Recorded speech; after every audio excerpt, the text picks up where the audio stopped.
We're going to begin.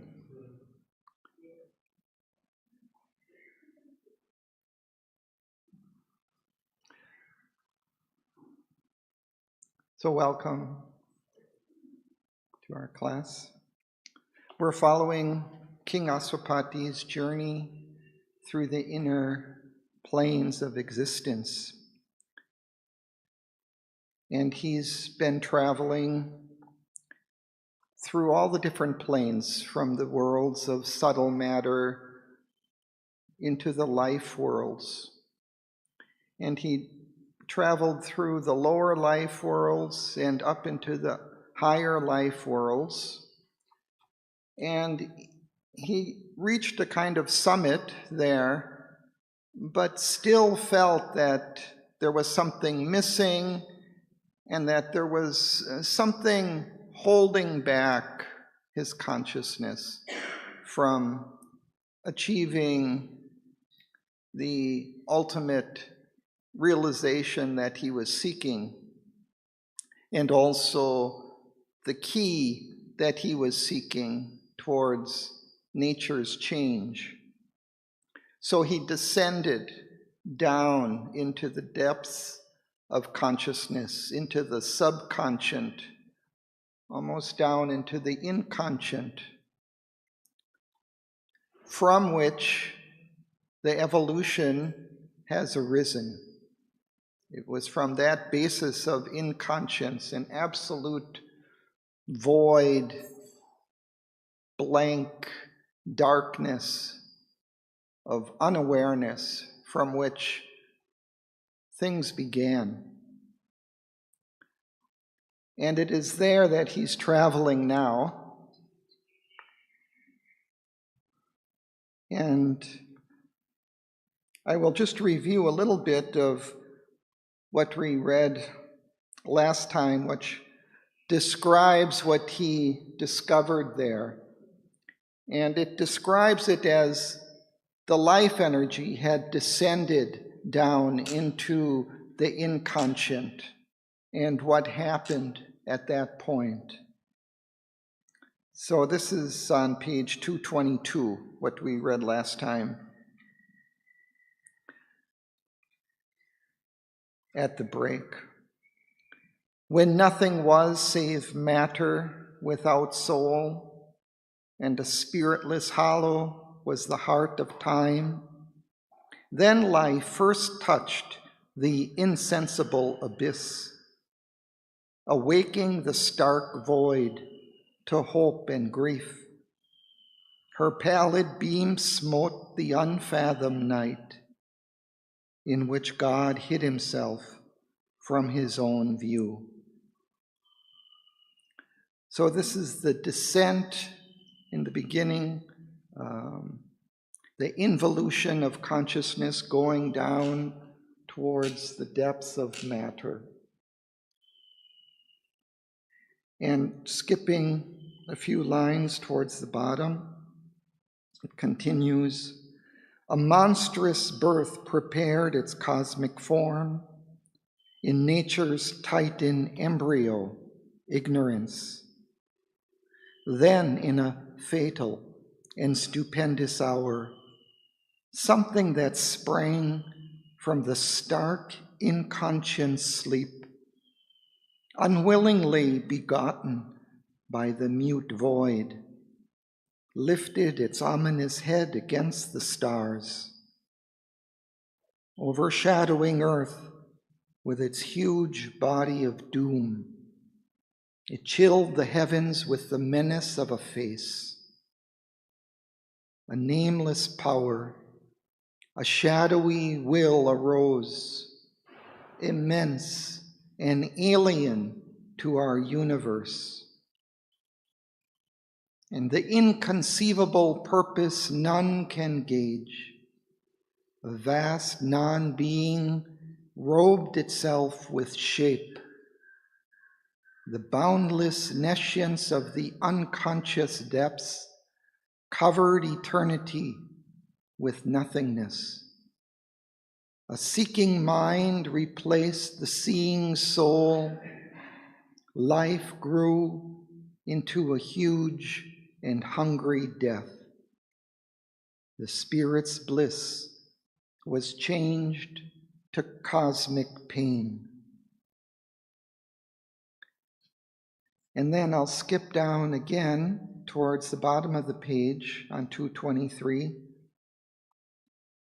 Thus was the dire antagonist energy born, who mimes the eternal mother's mighty shape and mocks her luminous infinity with a gray, distorted silhouette in the night, arresting the passion of the climbing soul.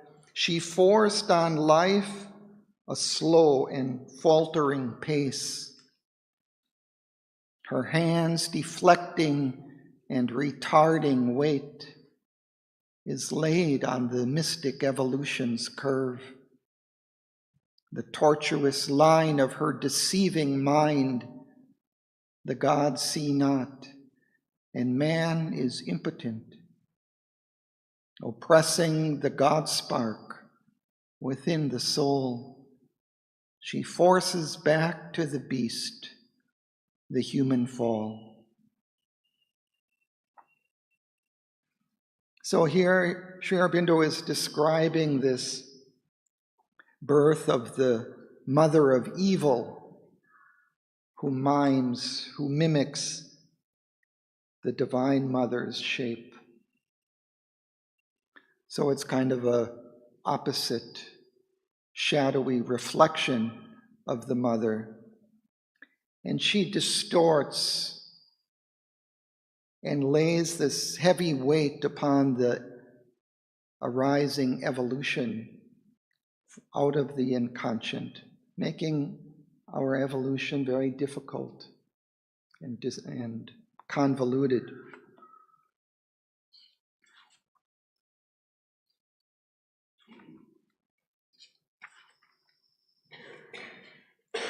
So let's now continue. Sri Aurobindo has described this world at this place of emergence out of the inconscient with this mother of evil and her sons of darkness, these powers that arise from her, turning everything, all truth and goodness and aspiration towards the light, into their opposites. So he's described this kingdom. And now we're at the top of page 229, and we'll continue reading till the end of the canto. So, Sohini, would you like to begin? Yes. Our enemies are fallen, they sang. All who once stayed are smitten and dead. How great we are, how merciful art thou. Thus thought they to reach God's impassive throne, and him command whom all their act opposed, magnifying their deeds to touch his skies, and made him an accomplice of their crimes. There are no relenting pity could have place, but ruthless strength and iron moods had sway. A dateless sovereignty of terror and gloom, this took the figure of a darkened god, revered by the racked wretchedness he had made, who held in a thrall a miserable world, and helpless hearts nailed to unceasing woo, adored the feet that trampled them into mire. Thank you.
These first lines refer back to a few lines earlier where Sri Aurobindo describes kind of a reversal of religion in which it's twisted into a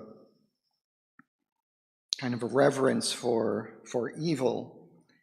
And there he saw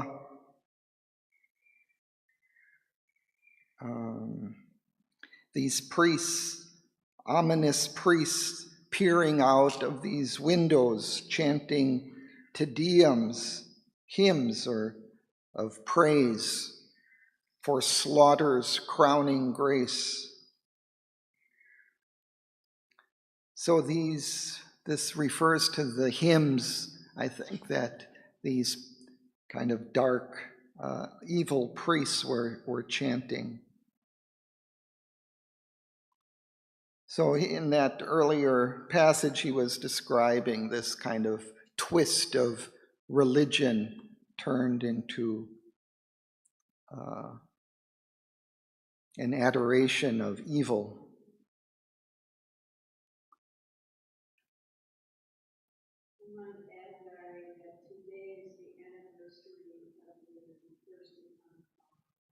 Oh. Today is the anniversary of the first Canto. Because of the movie Oppenheimer, there's a lot of news, and I came across that fact. So it's fitting that we read this. Yeah.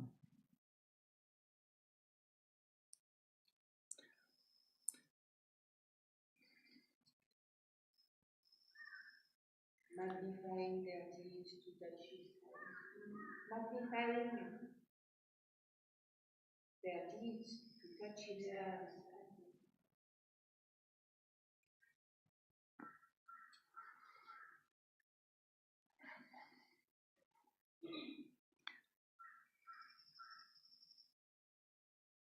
And we can even recall Hitler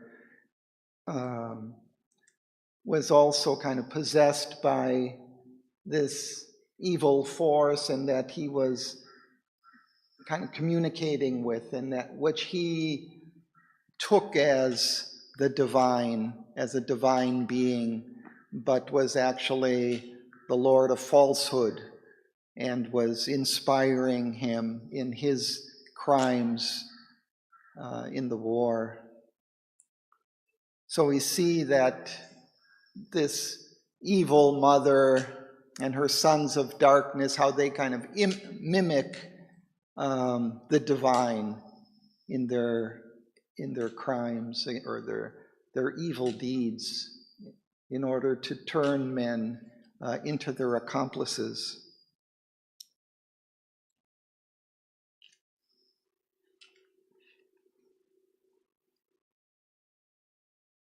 And that, in that case also, in the case of Nazi Germany, I mean, this sense of there no relenting pity could have place, but ruthless strength and iron moods had sway, a dateless sovereignty of terror and gloom. That was the characteristic very much, I think, of the Nazi Germany at that time.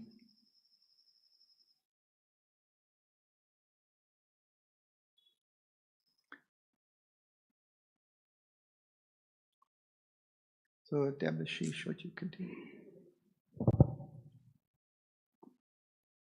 It was a world of sorrow and of hate. Sorrow with hatred for its lonely joy, hatred with others, sorrow as its feast. A bitter rictus curled the suffering mouth. A tragic cruelty saw its ominous charms. Hate was the black archangel of that realm. It glowed a somber jewel in the heart, burning the soul with its malignant rays, and wallowed in its fell abysm of might. These passions, even objects, seem to exude, for mine overflowed into the inanimate that answered with the wickedness it received. Against their users used malignant powers, hurt without hands, and strangely, suddenly slew, appointed as instruments of an unseen doom. Thank you. Let's pause.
He characterizes this plane of consciousness here, a world of sorrow and of hate.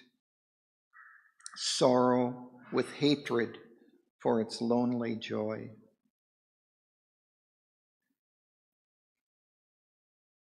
Hatred with others' sorrow as its feast.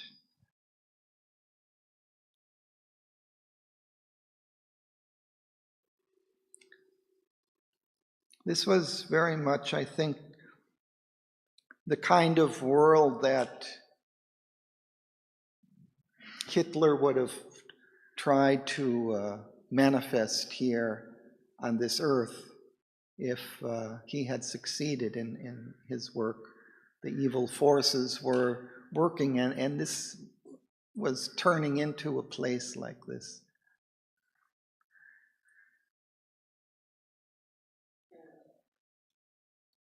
When you know the things happening now, you seem to believe that this spirit is dead, it's not at all. Mm-hmm. They are preparing the same thing for all of us, the whole world.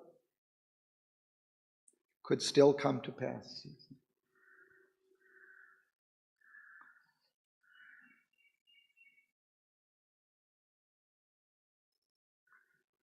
And towards the end here, he describes how these forces even seem to be embodied in the physical objects that are there, in the inanimate matter, in the houses, in the places around, how even they are kind of conscious and filled with this malignancy, this hatred and evil. We get a sense of this sometimes in some of the horror stories of haunted houses or something where the places themselves are evil. It's not just happening every time. There is this negativity or hatred. It goes outside nature, it goes more and everywhere we get something. I mean, when you go in the bar with smoking and drinking and worship, it's such another energy. Or if you go with something singing and you dance, so that is I think that is not the law, but it is the effect of what is there. And that to be aware, I think, every small thing, what we see and how we see and Yeah, and that's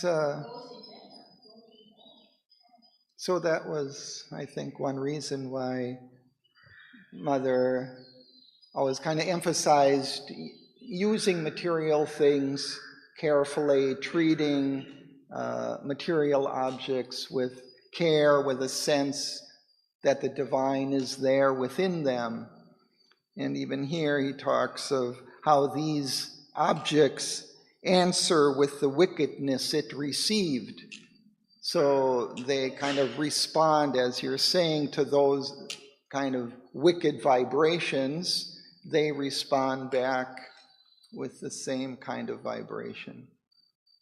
So we also need to put these positive vibrations, loving thoughts, and actions into our interactions with material things. It's a good point. Naren, would you continue? 347 line. Or they made themselves a fateful prison wall where man condemned waked through the creeping hours, counted by the toilings of an ominous bell. An evil environment personed evil souls.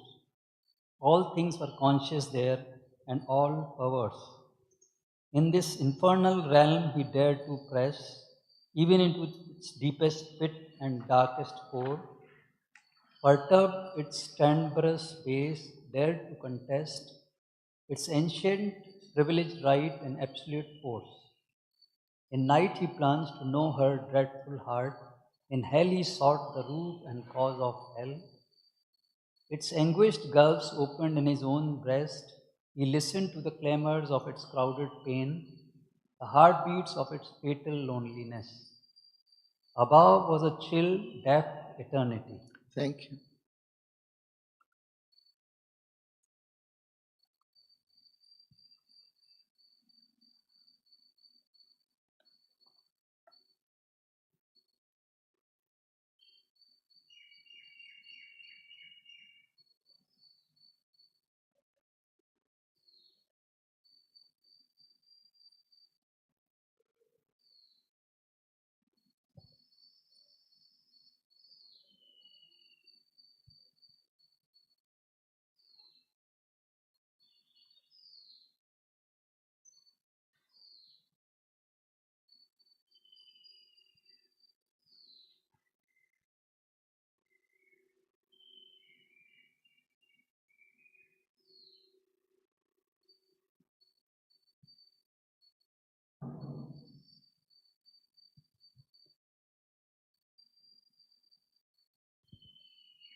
Sri Aurobindo continues this commentary on how even material things became embodiments of this evil, how it could take the form of a prison wall where men condemned to die wait, let's say, through the hours counted by the tollings of a prison, of an ominous bell. And again, an evil environment worsened evil souls. So there's this interchange between the beings there and the environment in which they live, each reinforcing their own evilness.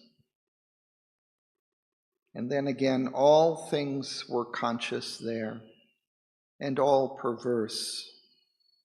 So he seems again to be referring to that even the material objects had a kind of evil consciousness.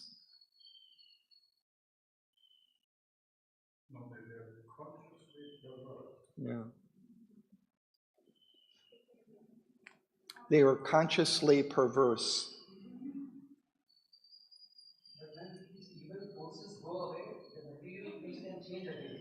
In a haunted house, the evil spirits are driven away, and then you have good atmosphere. You can again have good atmosphere with the material things. It's reversible, I believe. Okay. So my opinion is like if this changes in material things, reversible according to me. That the evil spirits go away and the house is purified and safe, and good people come with good consciousness. The material world also changes. We'll see this a little bit later in the class of how that happens in a way.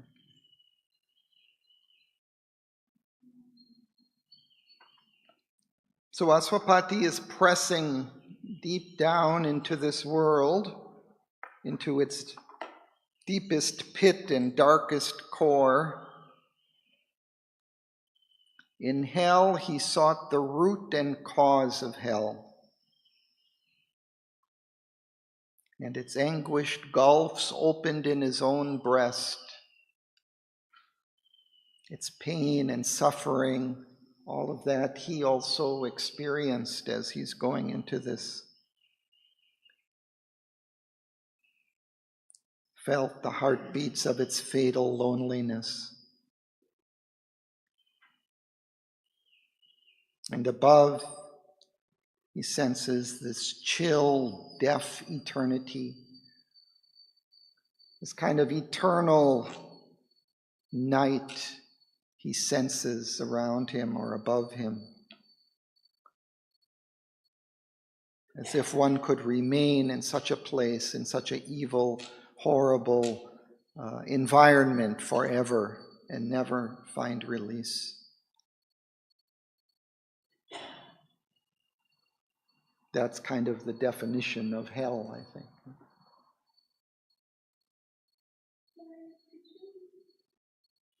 Just talk briefly about the use of the word gulfs.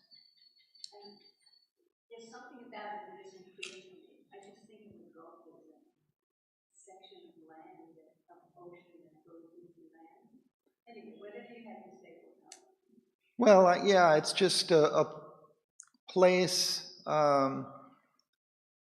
where there's an intrusion of something, water, or in this case, there's kind of an intrusion of emptiness or darkness into an open place, cutting open a valley or a depth of space. Yes, I equated it to the abyss. Yeah. Yeah.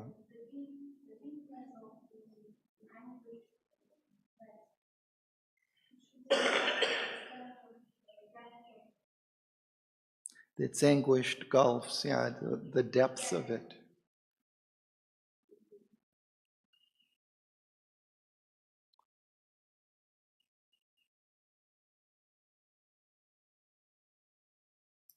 Shall we continue? In vague, tremendous passages.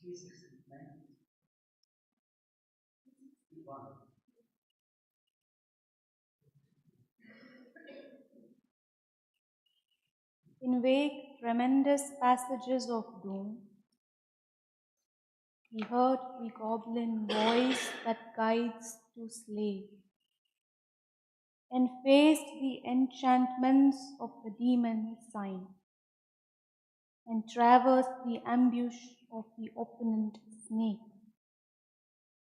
In menacing tracks, in tortured solitudes, companionless he roamed through desolate ways, where the red wolf waits by the fordless stream, and death's black eagle scream to the precipice, and met the hounds of Baal who hunt men's hearts, baying across the wells of destiny, in footless battlefields of the abyss, fought shadowy combats in mute, eyeless depths, assaults of hell endured, and titan strokes, and bore the fierce inner wounds that are slow to heal. Thank you.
some kind of beautiful or terrible imagery here of evil. In vague, tremendous passages of doom, he heard the goblin voice that guides to slay. So he hears these voices. Face the enchantments of the demon sign, as if some kind of magical force emanating from some sign of this evil. You might think even of the swastika here. Like from symbols? Like from symbols? Yeah. Terrible place full of threatening forces. Companionless, he roamed through desolate ways where the red wolf waits by the fordless stream, by a stream where there's no place to cross, no ability to cross the stream. At that place, the red wolf is waiting there.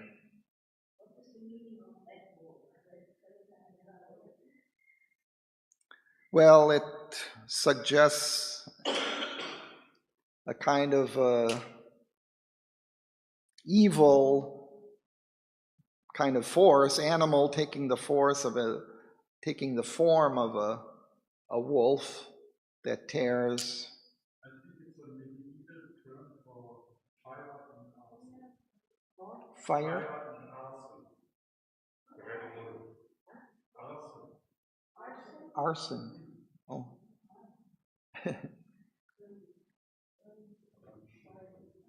Fire and arson. Oh, arson.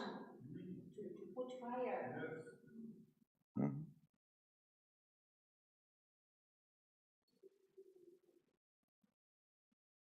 There is something called animals. So different animals which are in which doesn't take help. Evil takes help. Evil Usually, Auroville mentions these to represent darkness as seen as Savitri. May as something which preys on the light or something. It is in nature, it is also a representation of something true. People seeing vision, which is so it reminds me of the fairy tale. Fairy tale. You know, you had the wolf. Yes. But I think it was mentioned last time about pain. Yeah, it was kind of everything evil, sorrow, evil, hatred, all of these kind of.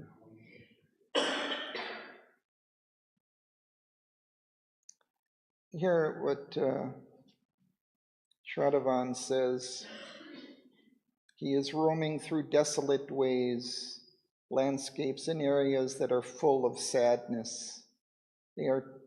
They too are dangerous because there the red wolf is waiting by the fordless stream, ready to attack where there is no way of escape.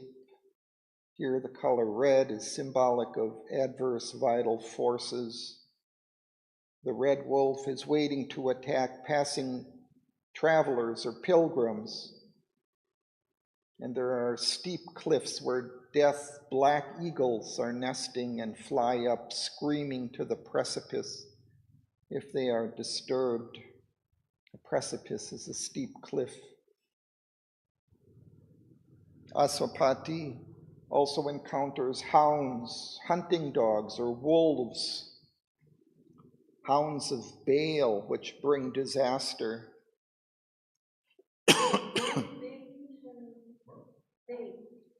Yeah, disaster, evil, sorrow, pain, suffering.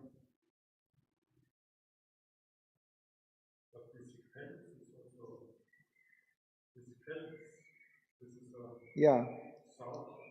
yeah, the Welts. Where you look at that. Yeah, well, Fields of bloom or something.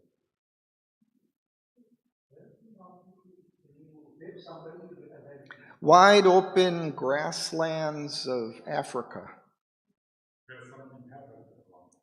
Well, they're just open, wide open fields, more or less, grasslands or pastures, it might be. So these are kind of just wide open places. But but he's passing through these wide open grasslands, but there are these hounds of Baal, these wolves or, dogs that are chasing him, who hunt men's hearts, baying. And baying is like this deep sound that dogs make or hounds make when they're attacking or chasing their prey. So it's kind of like a bark, but it's kind of more terrible.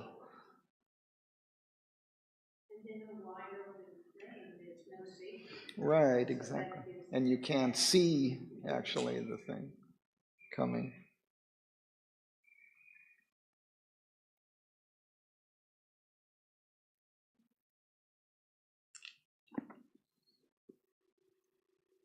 And then in footless battlefields of the abyss, fought shadowy combats in mute eyeless depths, as if fighting in the darkness and unable to really see. Assaults of hell endured in titan strokes and bore the fierce inner wounds that are slow to heal. So this is describing what Asopati is going through as he passes through this realm. These inner wounds of the soul, of the being, kind of passing through these inner worlds are also have their terrible consequences on the being, and they're slow to heal.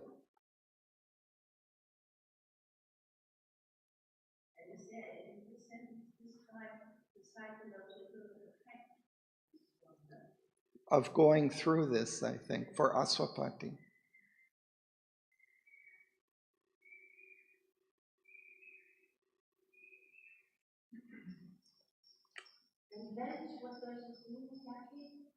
Wide open grasslands. It's a Dutch word, but I think it's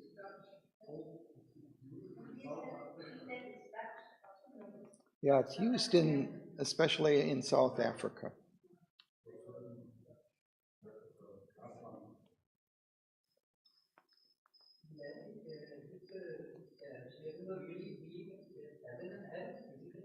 What? There's something called heaven and hell, or it's all inside us.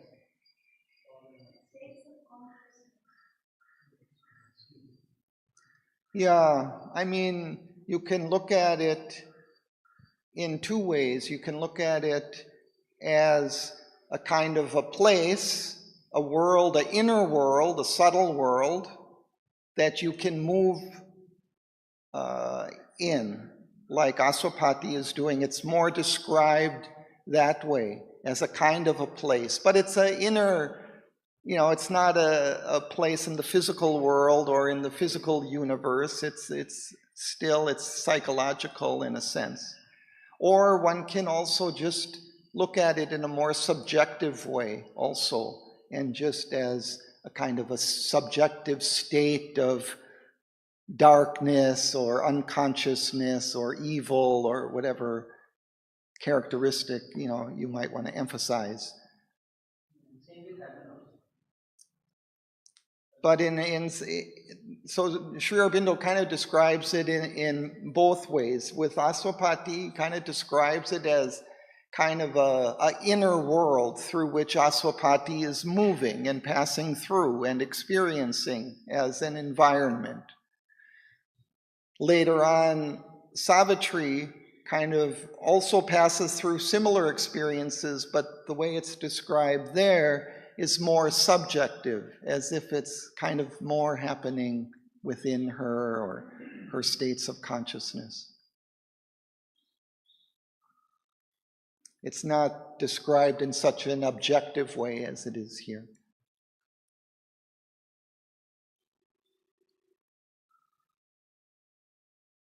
So we'll continue.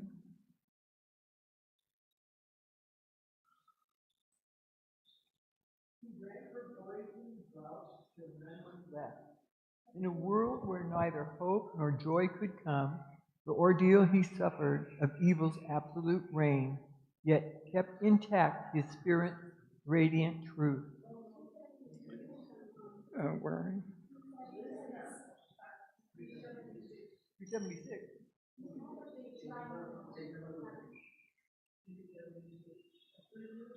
Yes. All right. A prisoner of a hooded magic force, captured and trailed in falsehood's lethal net, and often strangled in the noose of grief, or cast in the green morass of swallowing doubt, or shut into pits of error and despair, he drank for poisoned draughts till none was left. In a world where neither hope nor joy could come, that the ordeal he suffered of evil's absolute reign, yet kept intact his spirit's radiant truth. Incapable of motion or of force, in matters blank, denial, scaled and blind, pinned to the black inertia of our base, he treasured between his hands his flickering soul. His being ventured into mindless void, intolerant gulfs that knew not thought nor sense. Thought ceased, sense failed. His soul still saw and knew. Thank you. Let's pause.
So Sri Aurobindo continues to put emphasis on Aswapati here, that he is experiencing all of these horrible events and situations in this world. It begins a prisoner of a hooded magic force. So it's kind of a covered magic, hidden, secret it's working, but it's hard to combat because one doesn't know where it's coming from. Captured and trailed. Trailed here is like dragged in falsehood's lethal net, and often strangled in the noose of grief. A noose is the rope that we hang people, put around their neck. Or cast in the grim morass of swallowing doubt. Your grim is unrelenting, rigid, harsh, and morass, we use it to describe a kind of soggy ground, but it can be any kind of applied to any psychological situation that's somewhat similar, confusing or troubling situation.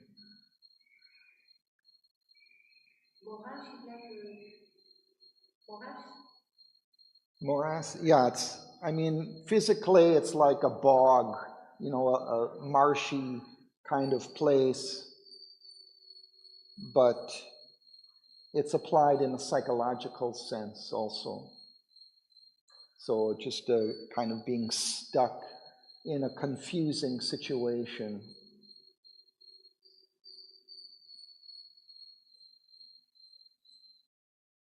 Here into swallowing doubt.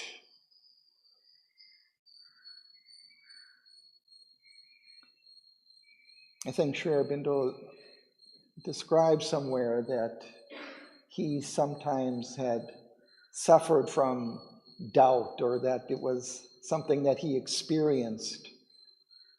And you can imagine if you're going through this and searching for, the key to change, and you're going through the darkness, and then you're confronted all of a sudden with doubt, like, is it really possible? Or is what I'm doing, is the divine really there to help? Or, that kind of doubt, it would be very terrible.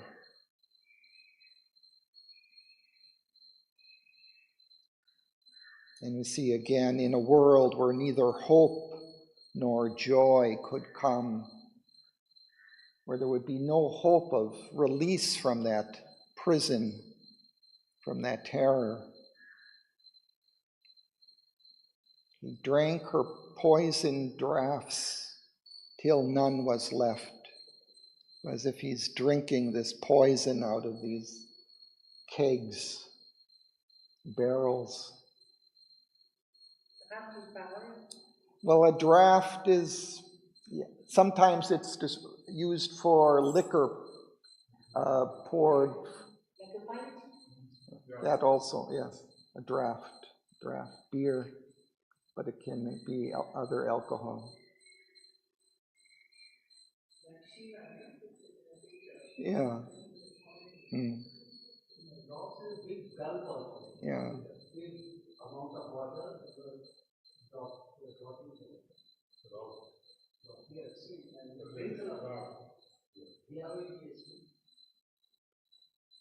Apparently it's pronounced draft, from what I can tell from the dictionary. And her refers to the night. Where? I thought it was the mother of Auroville. I think it refers to historical 356, the night is He drank her poison. Yeah, I think it's referring to that mother of evil. Line 220. 356, the night is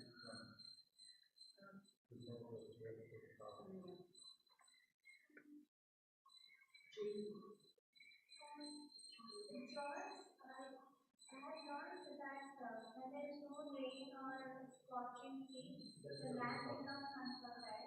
And so he drank till nothing was left. That is growth, the all of those ingredients. Drought. Yeah.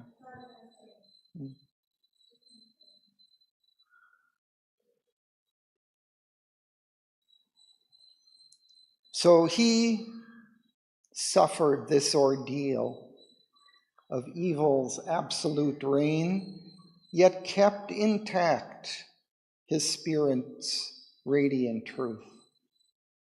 So he was still able to hold his light within that. And even though incapable of motion or of force, in matter's blank denial, jailed and blind. Jailed here is our normal, just a different spelling of jail. Pinned to the black inertia of our base. He treasured between his hands his flickering soul. So it's almost like a small candle that he's trying to keep lit, but flickering in the darkness, in the wind. His being ventured into mindless void, intolerant gulfs that knew not thought nor sense. Thought ceased, sense failed, his soul still saw and knew. So he kept intact that knowledge or vision of the soul.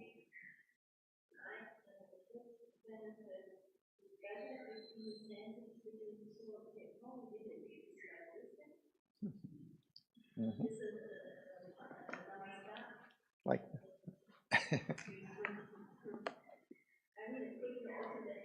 oh. Mm-hmm.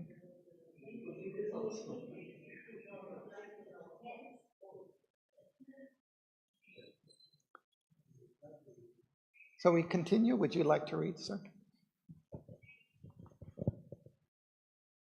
In atomic parcelings of the infinite, near to the dumb beginnings of lost self, he felt the curious small futility of the creation of material things, or stifled in the inconscience hollow dust.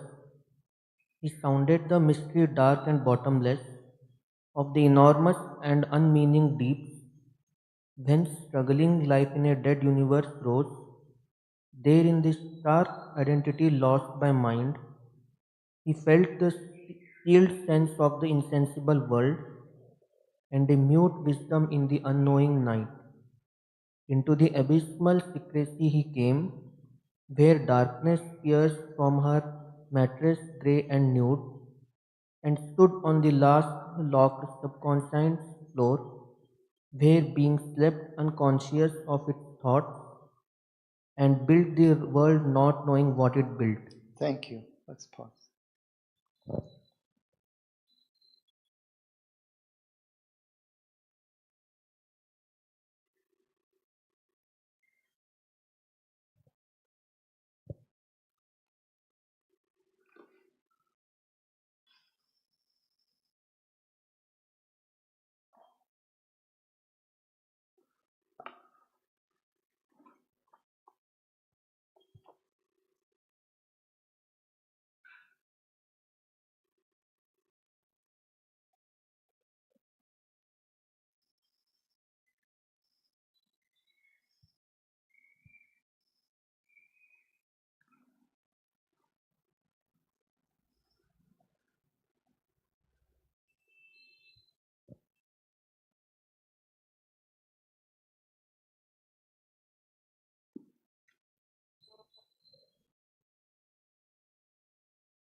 Here, Sri Aurobindo seems to be describing just going down to that very base of the inconscient, of matter from which life arises, in atomic parcelings of the infinite. So this is where the infinite becomes matter, is divided into the infinitesimal particles of matter. Near to the dumb beginnings of lost self, he felt the curious small futility of the creation of material things. At that point, at that base of matter, he senses the futility of it. Why? For what reason?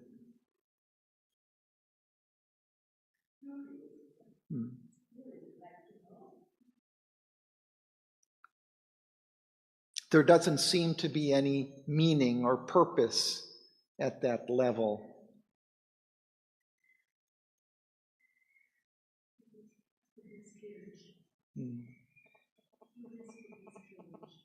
It could be strange.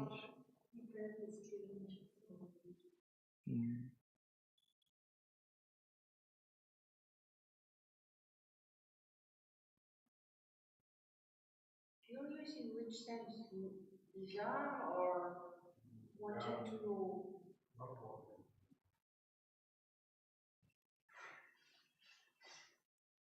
Really?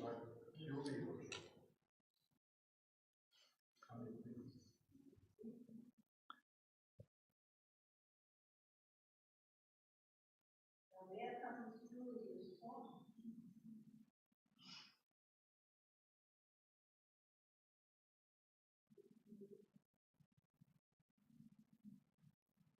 Yeah, it's just, I think, our kind of experience sometimes of we wonder with curiosity, what reason for this material universe? Why at that level? Where there's just matter, no thought, no sense, no anything.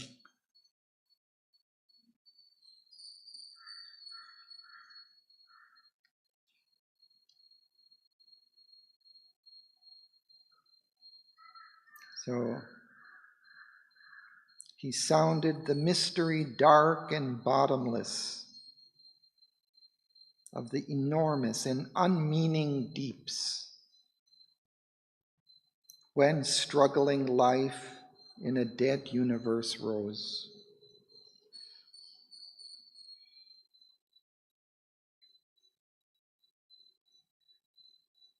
But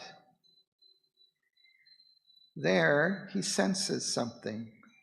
There in the stark identity lost by mind, he felt the sealed sense of the insensible world. So even though at that level there seems to be no meaning, no purpose or anything, he felt he could identify with that state, and he felt the sense of it, the meaning of it, and a mute wisdom in the unknowing night. So he even sensed the wisdom of that, why it was, why it had been created.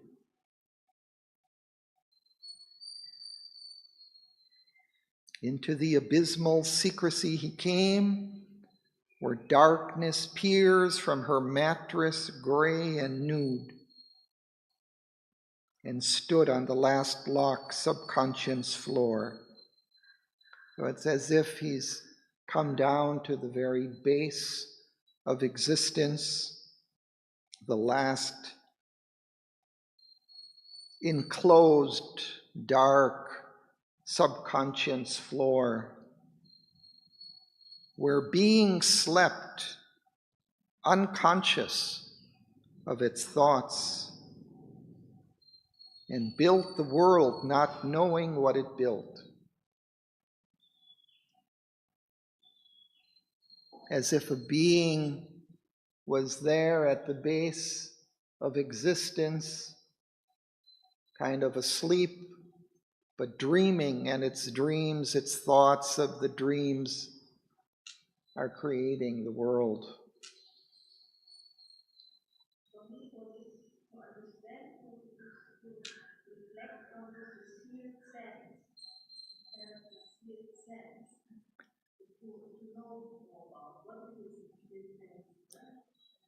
Sealed, I think it just means that it's like secret, it's enclosed, it's sealed like in an envelope. You know, you can't get at the meaning, but he felt the sense that was sealed, that was tightly covered over. I think it's so important to reflect on this because often in our normal thinking we said matter as doesn't, and then it's here expressed that there's a sealed sense. But also, I mean, we can sense that also just in the events of the world or the events of our lives or the events going on in Auroville. I mean, what is the meaning? What is the purpose for all of this? You know, and it's very difficult to really feel the meaning and significance of it. You really have to enter into it in a deep way through identification to really understand, I think, how all of this is necessary to go through in this way.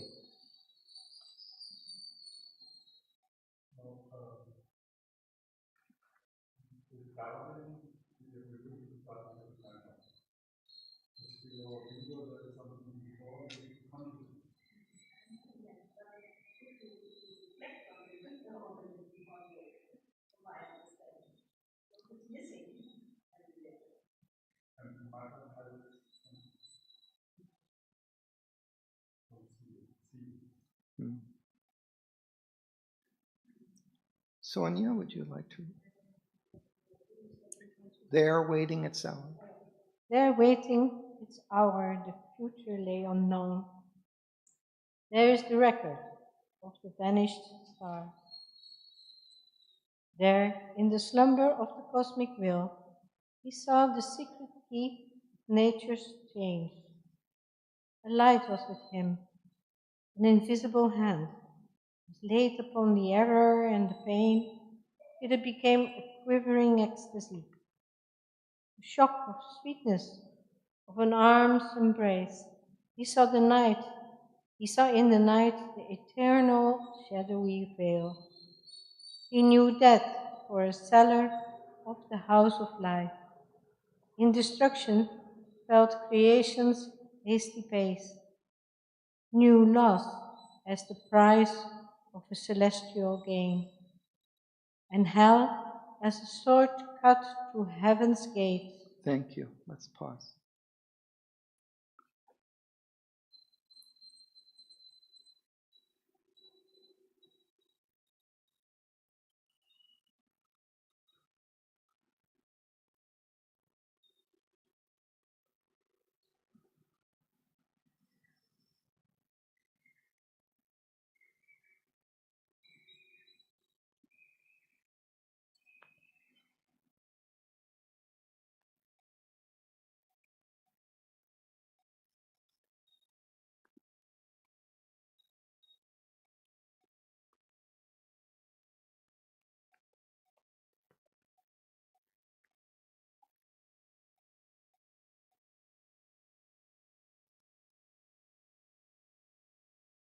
This is a very important passage. It's a key passage. So he had been searching for the key, and here he sees a secret key of nature's change.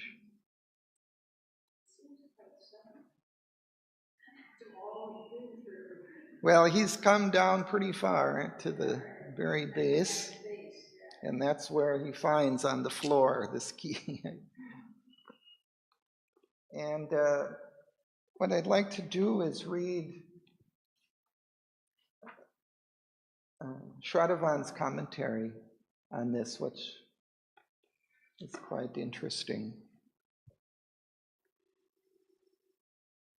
So Aswapati realizes that in those deepest layers of existence, the future is preparing.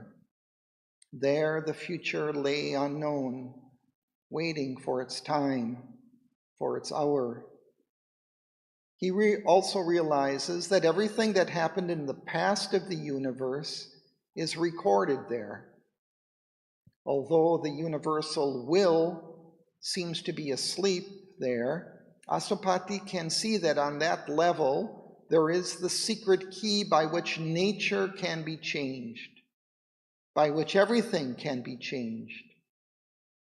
So that changes the meaning of everything for him. We have been following him for 156 pages now, since seeing him start on his quest on page 76, in search of a force, a truth, a light that would make it possible for a divine life to be established upon earth.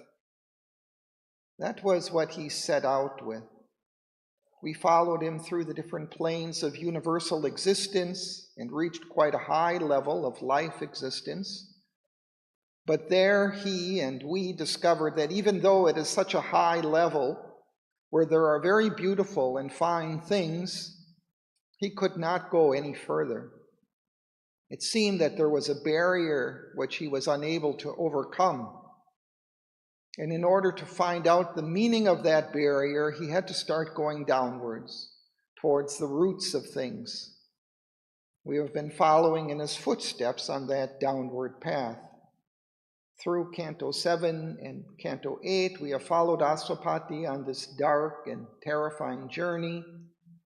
But now we have come to the point where at the very bottom of all that futility and mindlessness and unconsciousness, at last he finds a key to a great change.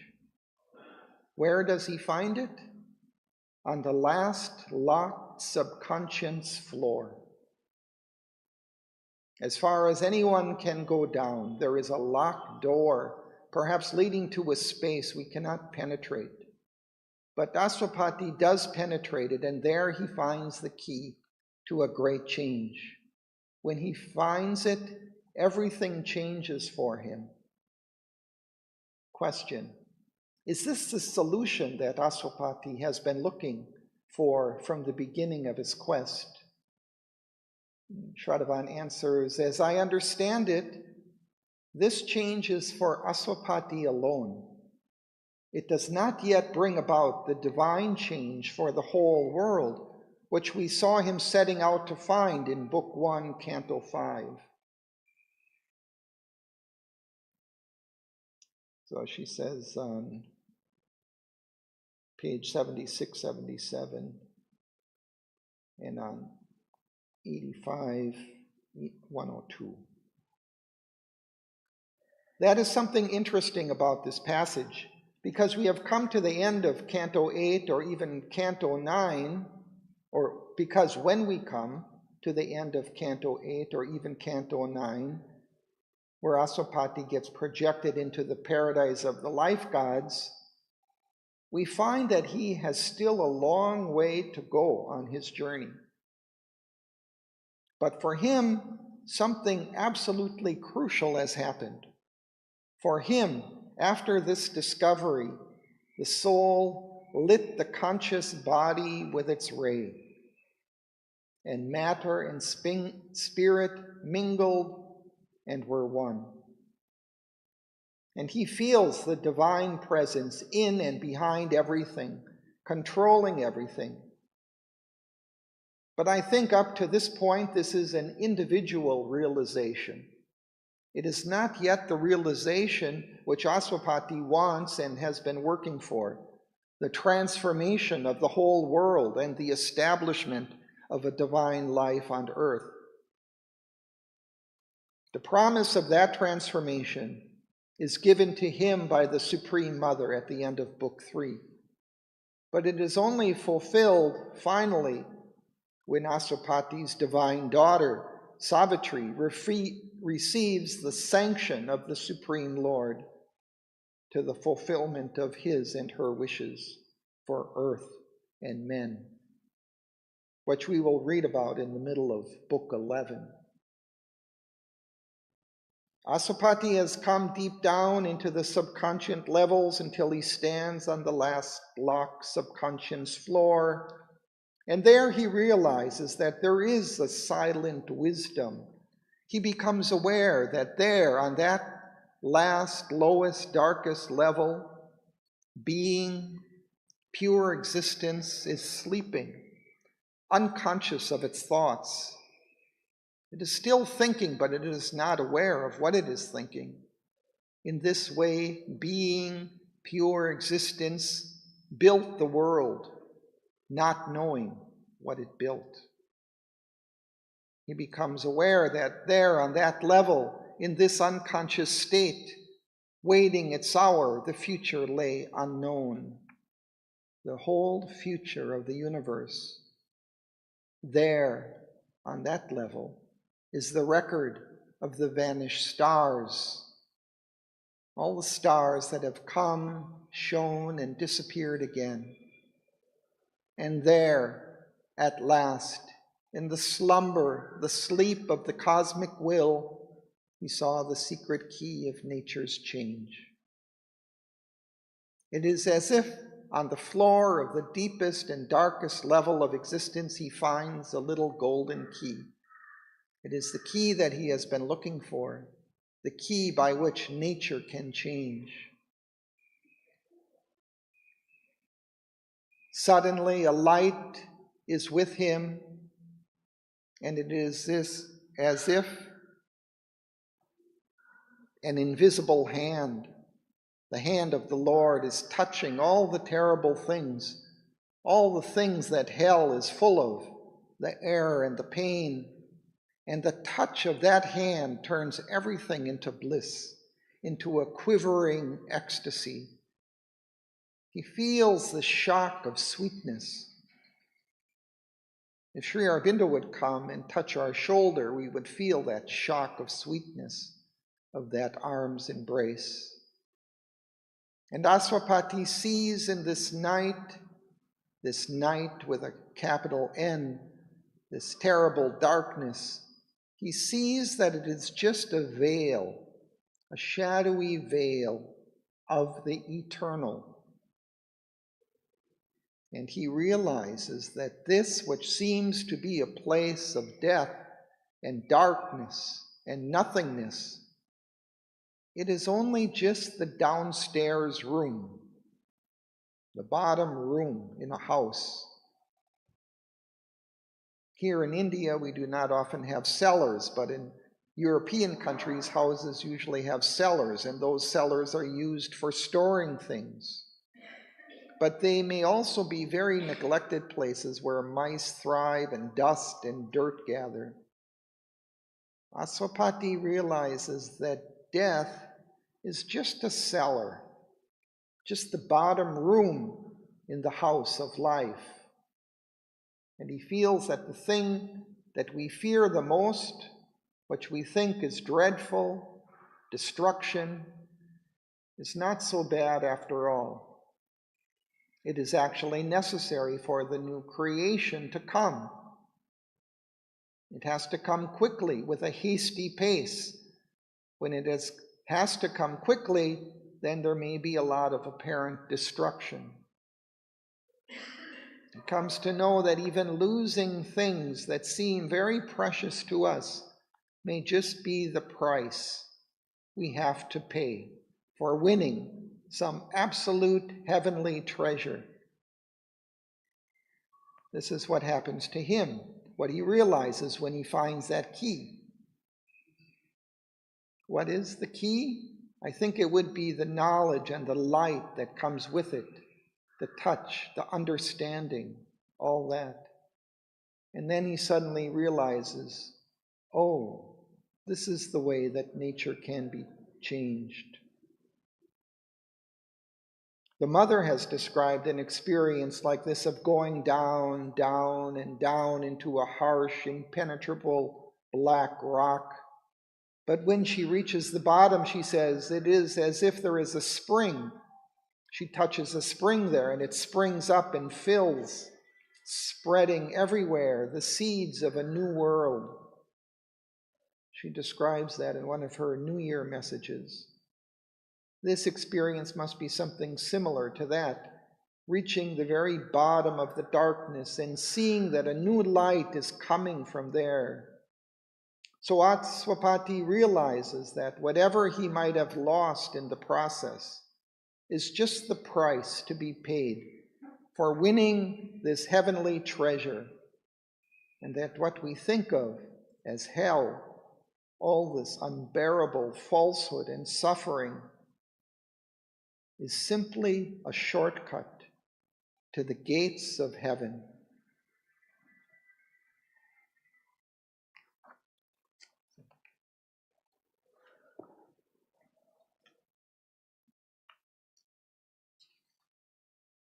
Let's continue.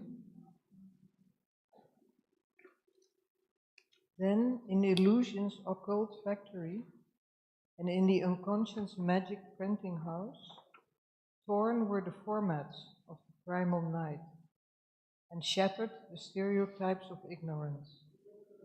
Alive, breathing a deep spiritual breath, nature expunged her stiff mechanical code, and the articles of the bound souls contract. Falsehood gave back to truth for tortured shape. Annulled were the tables of the law of pain, and in their place grew luminous characters. The skillful penman's unseen finger wrote with swift, intuitive calligraphy. Earth forms were made with divine documents. The wisdom embodied mind would not reveal. Inconscious chased from the world's voiceless breast. Transfigured were the fixed schemes of reasoning thought. Thank you.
These first lines are quite interesting.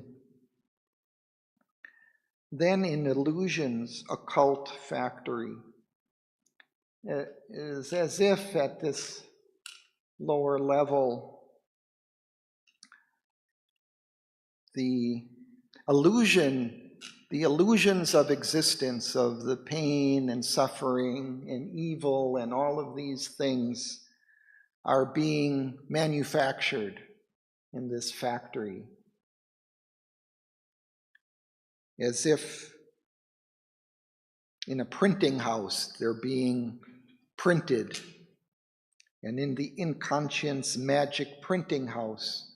So it's as if it's printing all of these illusions which we experience here in the manifestation, in the creation.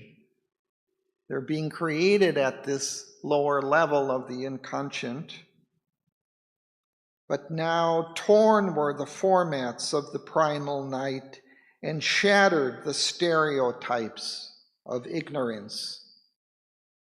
So it's as if this printing press that's creating these illusions, it's smashed. The kind of forms on which things were being printed in this distorted way are broken.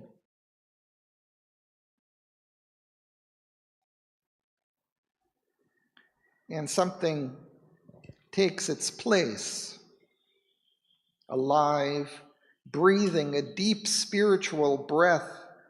Nature expunged her stiff mechanical code and the articles of the bound soul's contract. So it's as if at this level, it takes a deep spiritual breath, something, it inhales some spiritual light and force,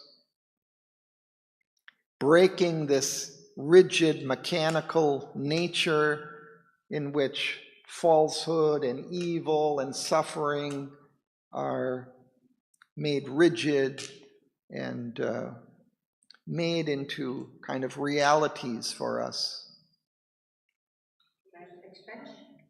Expunged is removed, yeah, erased.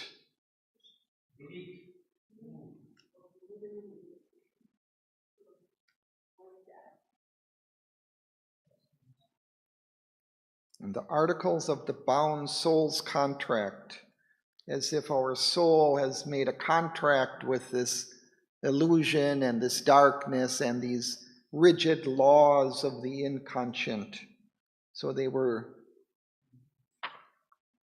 broken, they were erased, cut out, this contract. Falsehood gave back to truth her tortured shape. Annulled were the tables of the law of pain, and in their place grew luminous characters, as if the laws of pain were inscribed on tables or like the Ten Commandments etched into stone.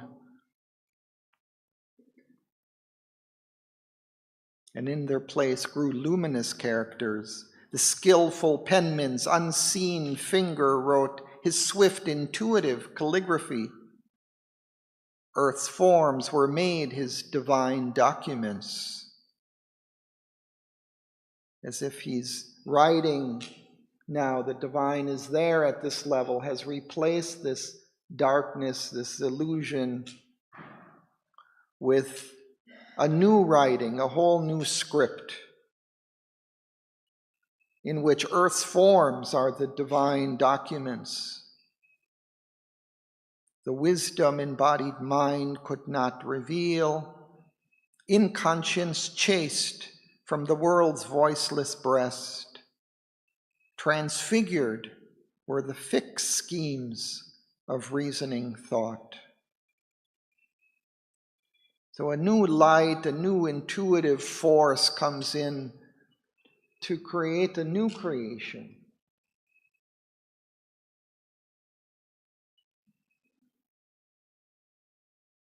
Using Earth's forms. And we'll continue. Would you read? Arousing consciousness in things inert, he imposed upon dark atom and dumb mass the diamond script of the imperishable, inscribed on the dim heart of fallen things, a paean sung of the free infinite, and the name, foundation of eternity, and traced on the awake excellent self in the ideograph of the ineffable, the lyric of the love that waits through time, and the mystic volume of the book of bliss, and the message of superconsonant fire, then life beat pure in the corpuscle frame. The infernal gleam died and could stay no more. Thank you.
So even in things inert, the consciousness awakes, even in matter, physical matter.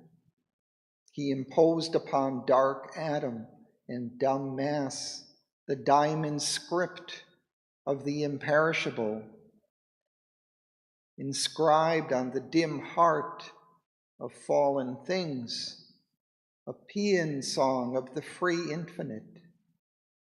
It's the song of triumph or thanksgiving or joy. And the name, foundation of eternity, the divine name, and traced on the awake, exultant cells in the ideographs of the ineffable. Ideographs are graphic characters like in Chinese that describe meaning but without describing the particular sounds. They're not letters of an alphabet that give the sound, but they give kind of a picture of the meaning or a symbol of the meaning.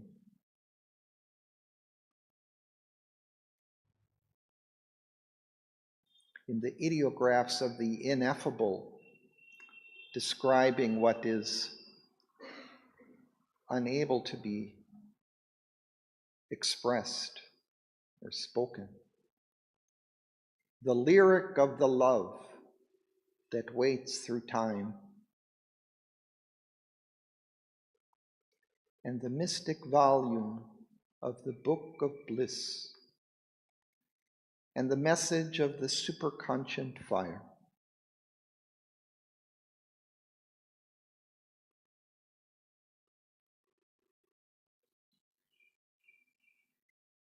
What is Peon?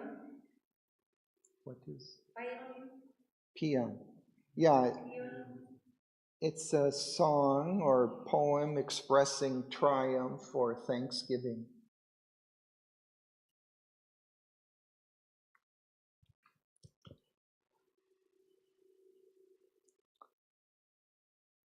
So even physical matter is awakening and feeling this divine influx of joy and thanksgiving.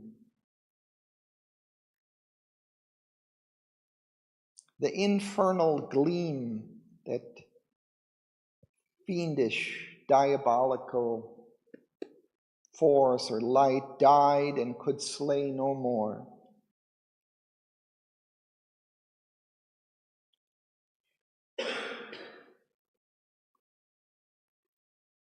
And we'll just finish off the... Hell split across its huge, abrupt facade, as if a magic building were undone. Night opened and vanished like a gulf of dream into being's gap, scooped out as empty space, in which she had filled and the place of absent God. There poured a wide, intimate, and blissful dawn. Healed were all things that time's torn heart had made, and sorrow could live no more in nature's breast. Division ceased to be, for God was there. The soul lit the conscious body with its ray, matter and spirit mingled and were one. Thank you.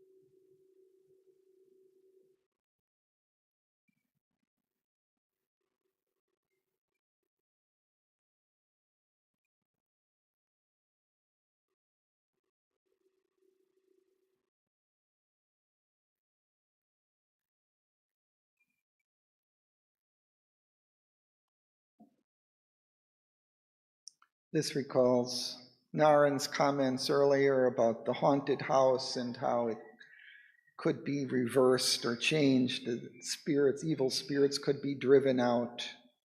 Well, here it's as if hell split across its huge, abrupt facade, as if it's just kind of the outer appearance of a house, the front in which we see, and it's split. And then as if the magic building were undone, as if it just kind of collapses or as if it was not real. There was a comment by Ananda Reddy that I was reading on this, and it reminded him of in Hollywood, he apparently had gone and seen the sets where they have these facades of houses, just the kind of the front wall of the house in which they're filming from the street or something, but behind there's nothing really there. So it reminded him of that as if it was just kind of an empty shell, which here then is able to, well, it maybe just disappears or falls down. So night opened and vanished like a gulf of dream. And into that space, into being's gap scooped out as empty space, in which he had filled the place of absent God, there poured a wide, intimate, and blissful dawn, as if the light comes into this darkness which had been filling this empty space.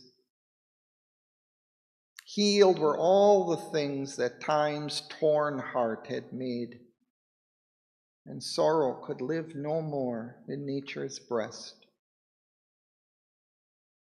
Division ceased to be, for God was there. The soul lit the conscious body with its ray. Matter and spirit mingled and were one.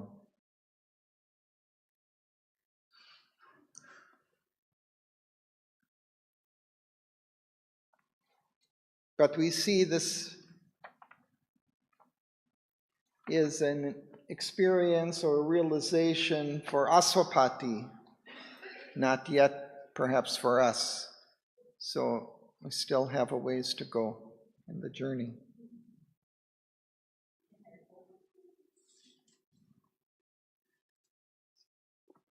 So thank you. We stop there. Any music or anything? No. So we just have a brief meditation for a minute or two.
Thanks to Sri Aurobindo.